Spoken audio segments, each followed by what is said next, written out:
Kalau kalian memanaskan air sampai mendidih, itu suhunya akan tepat 100 derajat Celcius. Hati-hati, tidak peduli di pantai itu sangat panas ya cuacanya. Tidak peduli di gunung itu cuacanya sangat dingin, enggak. Tapi berdasarkan atau berkaitan dengan tekanan udara luar ya. Oke, sekali lagi, kalau di Anyer air mendidih itu akan memiliki suhu 100 derajat Celcius.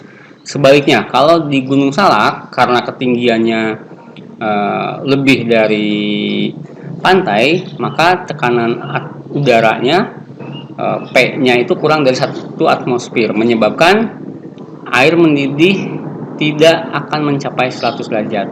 Suhu 97 saja mungkin, atau 98 lah ya, tergantung ketinggiannya. Semakin tinggi, semakin rendah titik didihnya. Taruhlah misalnya 97 derajat Celcius, itu sudah mendidih. Kebayang ya, jadi tidak mencapai 100 derajat. Baik, faktanya gini.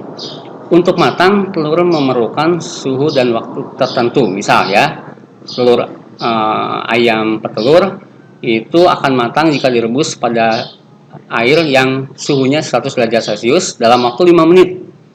Artinya, kalau kita pergi ke pantai, memanaskan air sampai mendidih, kita masukkan telurnya, itu akan butuh 5 menit ya, sampai telur itu matang.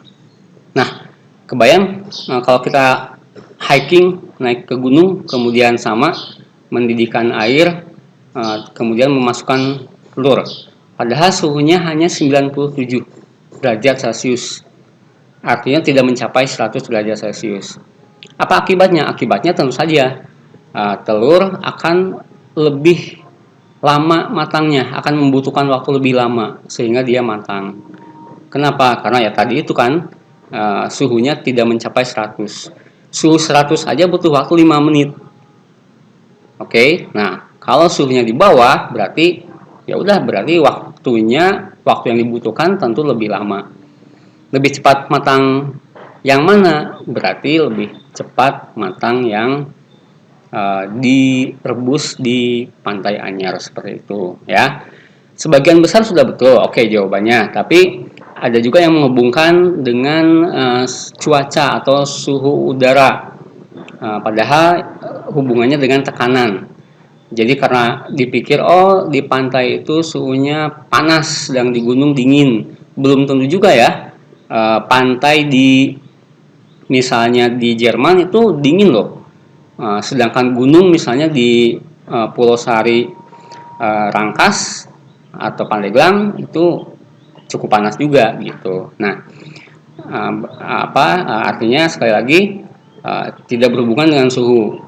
Ada yang menjawab karena suhu di pantai lebih panas, maka akan cepat matang di pantai dibanding di gunung, karena gunung suhunya lebih dingin. Enggak, bukan itu, tapi tekanan yang menyebabkan air mendidih pada suhu tertentu ya.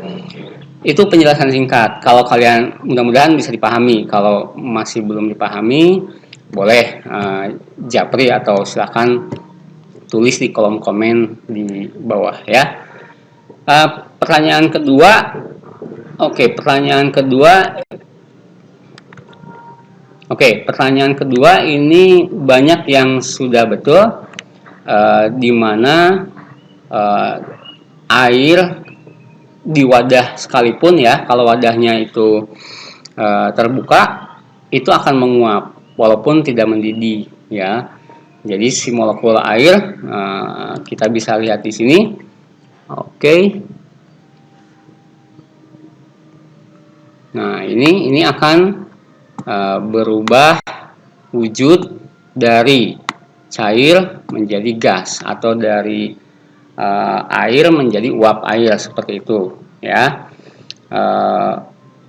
Pakaian yang basah tentu saja sama, karena dia mengandung air, airnya akan menguap ya, walaupun disimpan di dapur atau di halaman belakang yang tidak terkena sinar matahari, ya. Kemudian apa buktinya bahwa air menguap?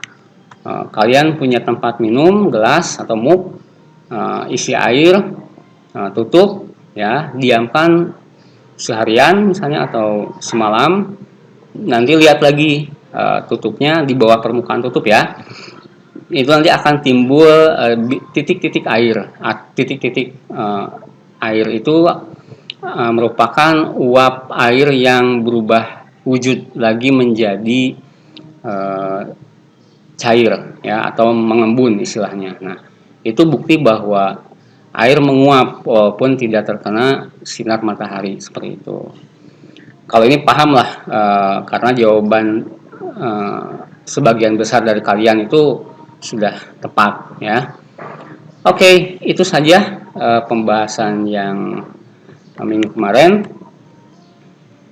Nah, hari ini silakan kalian siapkan smartphone-nya Android atau iOS, kemudian yang sudah terinstall aplikasi Edpuzzle, ya.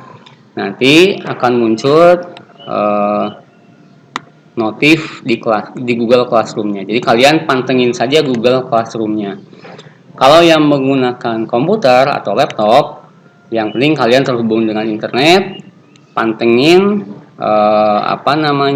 sebentar, mana nih? Oke. Pantengin sama Classroom kalian, buka browsernya Google Chrome atau Mozilla Firefox, tulis classroom.google.com, masuk menggunakan akun Gmail masing-masing, ya. Nanti di tugas kelas akan muncul notif Edpuzzle-nya. Ini sudah Bapak kasih minggu kemarin. Bapak ulangi sedikit, ya, biar kalian nggak lupa. Nah, nanti pada saatnya akan muncul notif Edpuzzle seperti ini, ya. Nah, terus ya udah tinggal kalian klik, nanti akan masuk ke, ini contohnya di laptop atau komputer, ya.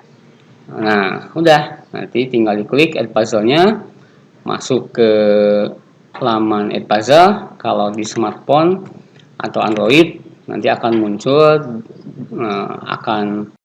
muncul di aplikasi Edpuzzle-nya, seperti itu. Terakhir, jangan lupa ketika kalian sudah selesai mengerjakan Edpuzzle-nya, karena nanti di tiap segmen, nah ini tiap segmen ini, ya, akan muncul beberapa kasus atau pertanyaan yang harus kalian jawab. Oke, terakhir nanti akan muncul skor. Kembali ke Classroom kalian, klik atau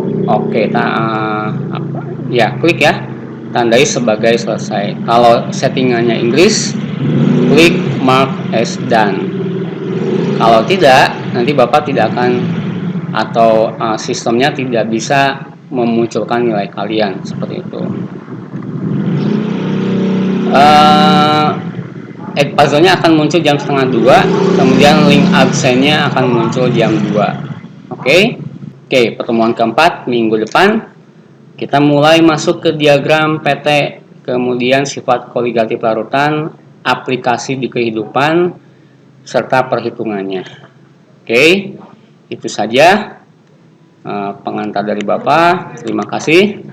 Sampai jumpa. Wassalamualaikum warahmatullahi wabarakatuh.